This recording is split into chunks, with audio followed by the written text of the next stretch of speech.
Welcome to the Friday edition of Bible Time. This is the end of another week of our daily Bible reading, and we've been having a great time going through the Psalms. And today we have three more really encouraging Psalms to end our week on: Psalm 92, 93, and 94. And Psalm 92 is familiar. You've probably heard these first couple of verses many times. It's good to give thanks to the Lord, to sing praises to your name, O my Most High, to declare your steadfast love in the morning and your faithfulness by night. There again, you see those two combined, his steadfast love and his faithfulness.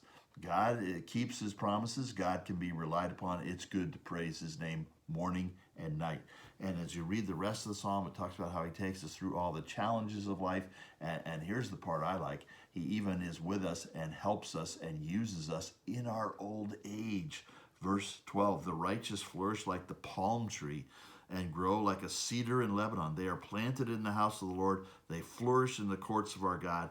They will bear fruit in old age. They are ever full of sap and green, to declare that the Lord is upright. He is my rock, and there's no unrighteousness in him. God uses old people. That's encouraging to people like me, and to know that God is good all the time to his people. So what a great psalm to start our day with. And then we get to Psalm 93, and we're reminded that God's the God of creation.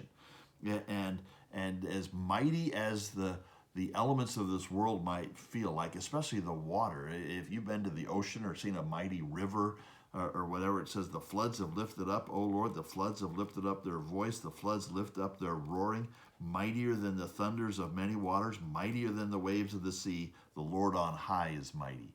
So when you look at a hurricane or you look at a tsunami or you see a flooding river and you see all the power of that water, unbelievable power that the water has usually, and we know about that here in San Antonio when people try to drive across flooded streets and their car gets carried away by the water. We understand the power of the water, but the Lord on high, he's mighty. He's mighty over all of his creation.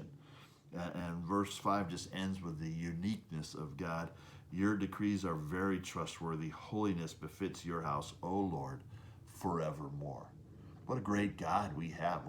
He is unique. He stands out. He stands out over his creation. We should praise his name for that. And then Psalm 94 is a timely psalm because it talks about how God is the judge. God is the judge. And I think verses 3 through 7 really kind of resonate with where we're at today. It says, O Lord, how long shall the wicked exult? They pour out their arrogant words, all the evildoers boast. They crush your people, O Lord, and afflict your heritage. They kill the widow and the sojourner and murder the fatherless. Yeah, they abort babies too. And they say, the Lord does not see, the God of Jacob does not perceive. They act like there is no God. And they just carry out their wickedness. People in power who do that.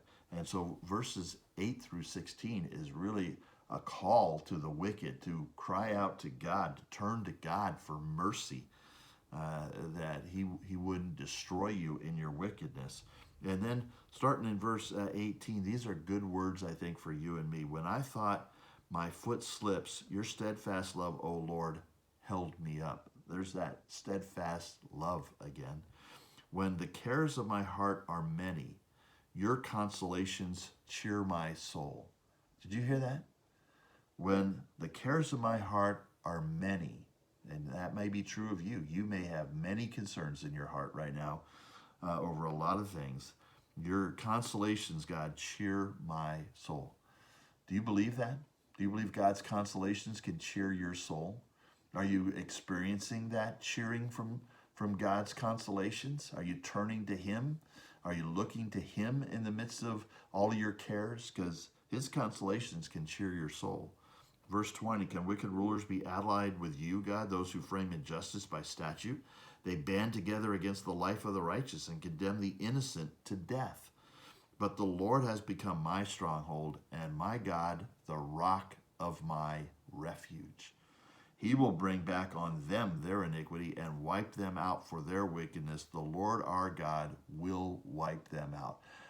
All the cares of my heart, I'm going to find my consolation in God. All the things that are going on in the world, I'm going to turn to God, my rock and my refuge. And I'm going to trust in his steadfast love. What a great word for us today. What a great way to end our week. What a great way to spend our Friday, meditating on the steadfast love and faithfulness of God. And so why don't you do that in the comments right down below here? Why don't you write out a praise to God, something that you're thankful for, that he, because of his steadfast love and faithfulness. Why don't you express a thanksgiving to God on this Friday for his goodness to you and me? He's our rock. He's our refuge. We find rest in him. So why don't you thank him for that on this day, and let's encourage one another through the comments. So God bless you. We'll hope to see you at church on Sunday, and we'll be back next week for more Bible time.